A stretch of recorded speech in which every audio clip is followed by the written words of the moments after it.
धनबाद पहुंचे पूर्व मुख्यमंत्री सह भाजपा नेता चंपई सौरेन ने आज राज्य सरकार और विस्थापन आयोग पर बड़ा हमला बोला है। उन्होंने केंद्र सरकार के जीएसटी रिफंड को महंगाई कम करने वाला बताया, तो वहीं विस्थापन आयोग को बिना बजाने वाला झुंझुना करार दिया। धनबाद में मीडिया से बात करते हुए चंपई सौरेन ने कहा कि केंद्र सरकार द्वारा दिए गए जीएसटी रिफंड से देश की अर्थव्यवस्था में तेजी आएगी। उन्होंने दावा किया है कि खाद्य सामग्री, जीवन रक्षक दवाइयां, दूध, ब्रेड और टूथपेस्ट जैसे जरूरी सामानों के दाम में गिरावट होगी, जिससे आम लोगों को महंगाई से राहत मिलेगी। वहीं राज्य सरकार पर हमला बोलते हुए उन्होंने कहा कि विस्थापन आयोग महज औपचारिकता है। उनके अनुसार सरकार के पास पहले से ही विस्थापितों की सूची उपलब्ध है कि किसकी कितनी जमीन गई है, सब दर्ज है। ऐसे में आयोग का गठन सिर्फ विस्थापितों की आवाज दबाने और उन्हें अगले 3 साल तक भ्रमित करने की साजिश है। कृषि मंत्री शिल्पी नेहा तिर्की के बयान पर उन्होंने पलटवार किया है। चंपई ने सवाल उठाया कि अगर केंद्र सरकार सहयोग नहीं कर रही है तो विस्थापन आयोग का गठन कैसे हुआ। साथ ही आरोप लगाया कि पिछले 6 वर्षों में किसानों को सिंचाई के लिए कोई सुविधा उपलब्ध नहीं कराई गई है।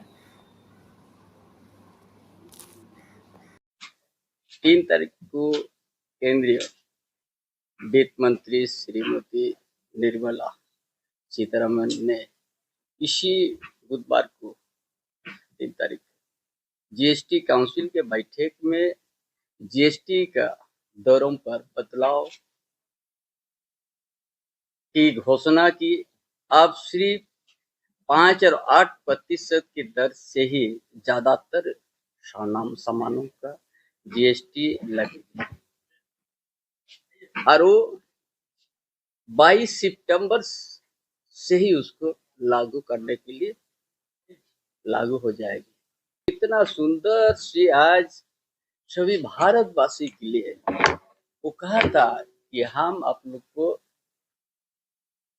दुर्गा पूजा, दीपावली एक तोहफा जैसा मिलेगा, जो उस रूप को आज देश का प्रधानमंत्री ने आज देश को एक समान रूप से हर नागरिक को सुविधा फायदा मिले और एक भारत की देश की अर्थव्यवस्था एक मजबूत होगी। इससे जो शिक्षा क्षेत्र में छात्रों के लिए है उसमें 0 कर दिया है।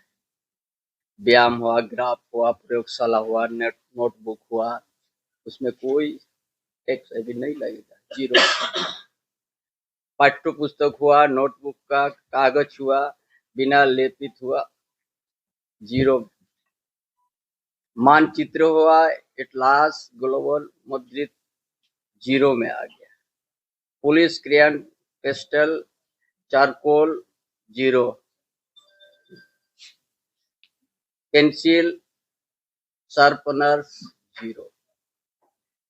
इस तरह से काउंसिल में बैठक करके एक एक चीज को जो हम लोग जो ये तो विद्यार्थी के लिए है, छात्र और जो शिक्षा के लिए है, उसमें जो लग रहा था पहले रखता था 12 वर्ष लगता था 12%, उसमें 0 कर दिया है। जो हम लोग इस शरीर को आगे ले जाने के लिए दवाई का बहुत जरूरी है, हर चीज में वो कम कर दिया कर, ताकि ये भारतवासी एक बड़ा खुशी और उल्लास के साथ रह सके और उसको ये कर सके।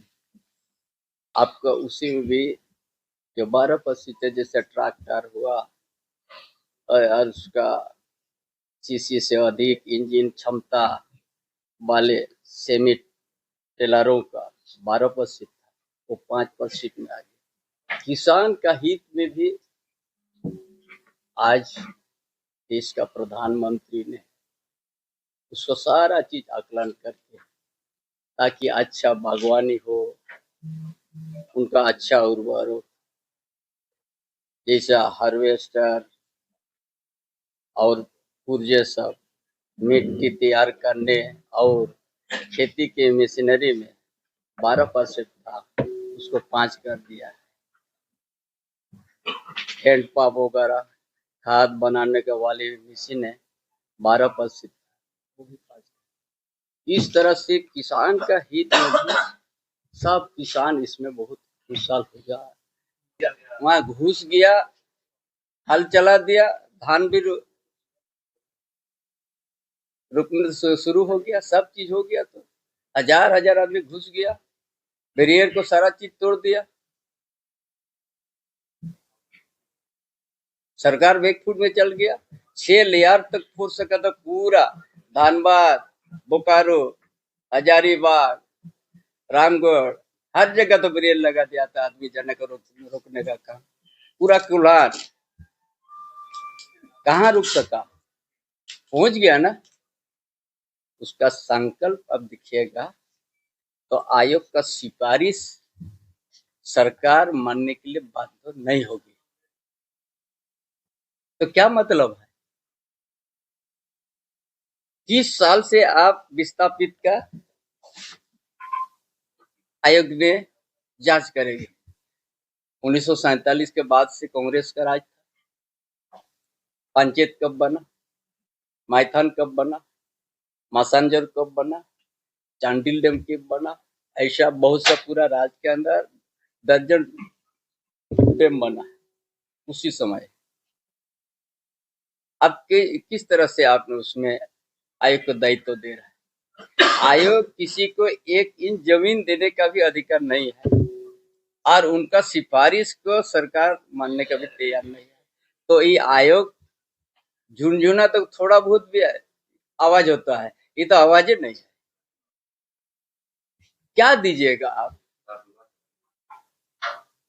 विस्थापित आयोग, पुनर्वास, ये खाली आयवास है टाइम पास। विस्थापित को बोल दिया 3 साल तक आप लोग कुछ मत बोलो, हमने आयोग बना दिया है। 3 साल कब होता है, 2028 तक। उसका बाद और 1-2 साल बढ़ा देगा, बोला अभी तो चुनाव है, रुकिए।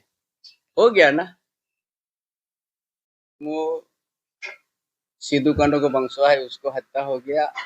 आप दल में रहते हुए भी हम लोग दबाव दिया था, उसका जांच हो, समझ ले भगना टिकट है ना। और ये भी सूर्या हंसदा भी हम खुद स्वयं किया था। वो बहुत सामाजिक व्यक्ति था सूर्या हंसदा। कोई गरीब को कभी न किसी का घर में डाका नहीं मरता था।